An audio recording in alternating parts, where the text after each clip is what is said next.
안녕하세요. 오늘은 로마서 2장 17절에서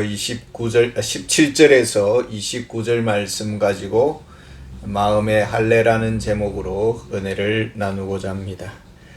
로마서 2장 17절에서 20절 말씀은 유대인들의 자랑이 나열되고 있습니다. 유대인들은 스스로 이 세상 이방 세계의 교사이고 또 선생의 위치로 여기고 있었습니다. 이방인들은 어리석고 또 소경이며 어린아이와 같은 그런 사람들이다라고 판단을 했습니다. 유대인들은 율법을 의지했습니다. 그래서 구약 성경을 가지고 있었습니다. 성경은 마치 하나님의 어전회의의 초대장과 같습니다. 예레미야 23장 18절에 보시면은 누가 여호와의 회의에 참여하여 그 말을 알아들었으며 누가 그 귀를 기울여 그 말을 들었느냐. 예레미야가 목자들을 구분합니다. 참 선지자냐 거짓 선지자냐. 참 선지자는 하나님의 어전회의에 참여해서 하나님의 말씀을 듣고 하나님의 말씀을 바르게 전해야 합니다. 그러나 거짓 선지자는 자기가 꾼 꿈을 전하는 것이죠. 이것으로 구분했습니다. 그러니까 유대인들은 하나님의 의전회의에 참여할 수 있는 초대장을 소유하고 있는 것입니다. 그래서 말씀의 세계 안으로 들어갈 때에 하나님의 의전회의가 열리게 되고 그 속에서 지극히 선한 것이 무엇인가를 보게 되고 진리를 알게 되고 또 이 방황하는 세상을 이끌어갈 수가 있는 것입니다. 이것은 유대인의 특권입니다. 그런데 유대인들의 삶 속에서 나타나는 현상이 무엇이냐 하면은 21절에서 22절 보면은 도저히 하나님의 의전회의에 참여한 자들의 모습을 찾아볼 수가 없습니다. 오히려 유대인들의 일상의 부도덕함을 바울은 고발하고 있습니다. 도둑질하고 간음이 일상생활화되어 있는 유대인들을 고발하고 있습니다. 그래서 유대인들은 주목합니다. 23절에 보면은 율법을 자랑하는 내가 율법을 범함으로 하나님을 욕되게 하느냐. 이방인의 눈에는 유대인들의 그 모습 속에서 본 그 하나님에 대해서 평가를 내리는데 이 유대인들의 외식적인 생활, 이중적인 생활을 통해서 하나님이 어떤 하나님인가, 신뢰할 만한가 이것이 무너져 내려간다는 것이죠. 저들이 믿는 하나님은 도덕성이 결핍된 신이구나. 저들이 의지하는 하나님은 너무나도 힘이 부족해서 남의 나라에 포로로 끌려가는 그런 유대 민족을 만들고 있구나. 굳이 그런 하나님은 우리가 의지할 필요가 없다라고 판단을 하는 것입니다. 이것이 유대인들의 외식적 삶의 열매들이었습니다.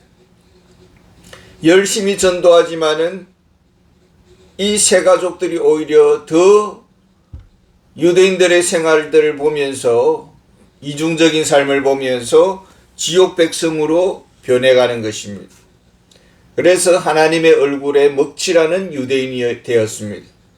유대인들의 이중적인 삶, 위선적인 삶은 저들이 믿는 하나님을 욕되게 만들었습니다. 유대인들은 바벨론 포로로 끌려갔습니다. 그랬더니 이방 사람들은 너희 하나님은 무능한 하나님이다라고 정죄하고 비방을 하는 것입니다. 유대인들의 위선적인 삶에 대한 평가, 비판 앞에 유대인들은 스스로 변명을 합니다. 사도 바울 너가 우리의 도덕성에 대해서 아무리 비판을 한다 한들 우리는 여전히 하나님의 선택된 백성이 분명하다. 그 근거가 바로 할례다라는 것입니다. 할례는 모세의 율법이 주어지기 전에 있었습니다. 아브라함 때에 할례를 받았습니다. 아기가 태어나면은 8일 만에 남자의 성기에 있는 표피를 이제 베어냅니다. 이 할례의 의미는 죄가 떠나가고 하나님의 백성이 되었다라는 증거입니다. 유대인들은 할례가 하나님의 백성된 명백한 증거물이다라고 그렇게 주장을 했습니다. 우리가 비록 부족한 점이 좀 있고 세상 사람들로부터 비방을 받는다 해도 하나님의 자녀됨의 분명한 증거는 바로 할례다, 이렇게 주장을 하는 것입니다. 혹시 우리 그리스도인들은 구원받은 백성의 증표로서 나는 세례를 받았다라고 그렇게 말을 하고 있지는 않습니까? 나는 교회의 중직자다라고 그렇게 주장을 하고 있지는 않습니까? 여기에 대해서 바울은 25절 26절에 보면은 이 할례 받았다는 것이 구원받은 증거가 될 수 없다 라고 말을 합니다. 오히려 이 할례 받은 것이 어떤 결과를 초래하느냐 하면 27절에 보면은 또한 본래 무할례자가 율법을 온전히 지키면 율법 조문과 할례를 가지고 율법을 범하는 너를 정죄하지 아니하겠느냐. 하나님의 영적인 축복을 받았습니다. 할례를 받았는데 그에 따른 거룩한 삶이 따라오지 않습니다. 오히려 죄에 묶여 살고 있습니다. 그렇다면 이 할례 받은 것이 오히려 족쇄가 되는 것입니다. 너는 할례를 받고도 죄와 더불어 살고 있으니 너의 그 할례가 무슨 소용이 있느냐. 유대인들이 기도 생활을 합니다. 경건하게 길거리에서 길게 오래도록 그렇게 기도를 합니다. 그리고 기도한 이후에 바로 옆에 있는 장터에 들러서 서로 물건을 깎고 이렇게 하는 과정에서 다툼이 일어납니다. 그렇다면 방금 기도했던 그 기도가 오히려 정죄의 도구가 되는 것입니다. 너가 그렇게 길거리에서 거룩하게 길게 기도해봤자 그 조그만한 이 물건 가지고 더 깎으려고 이렇게 하는 거 보니 너는 거짓된 기도를 했구나. 너의 기도는 불량품이다. 너의 기도를 믿을 수가 없다. 너의 경건을 믿을 수 없다 하면서 정죄의 도구로 기도가 사용되는 것입니다. 그리스도인들이 하나님의 영적인 복을 받았습니다. 주일마다 교회를 다닙니다. 근데 직장 생활을 하면은 자기의 직분을 속이고 어떤 문제가 있으면은 그냥 사움닭처럼 양보를 하지 않습니다. 그토록 많은 성경 읽기, 예배 참석을 하고 기도 생활했던 것이 오히려 알고 있는 사람은 웃음거리로 여겨진다는 것입니다.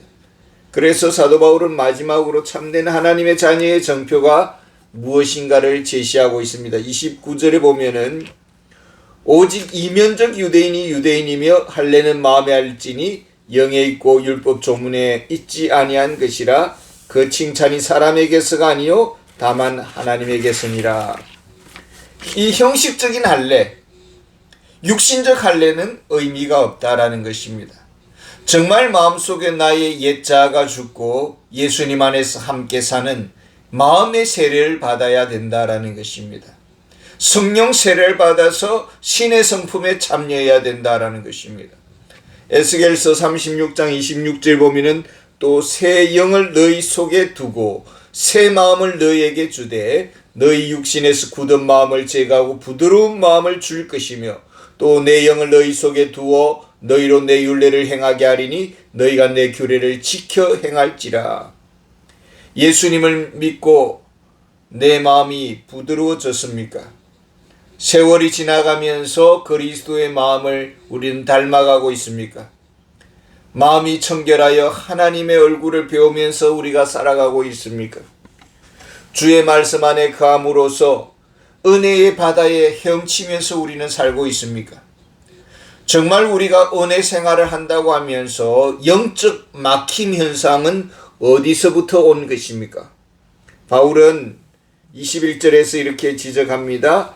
그러면 다른 사람을 가르치는 내가 내 자신은 가르치지 아니하느냐? 도둑질하지 말라 선포하는 내가 도둑질하느냐? 남을 가르치는 위치에 있으면서 오히려 지도자 집안이 무너져 간다면 무엇으로 설명을 하겠습니까? 다른 사람을 가르치는 내가 내 자신을 가르치지 아니하느냐? 우리가 드라마를 보고 또 영화를 봅니다. 그러면 1시간이고 2시간이 휙 지나가 버립니다. 직장 생활하느라 온종일 보냅니다.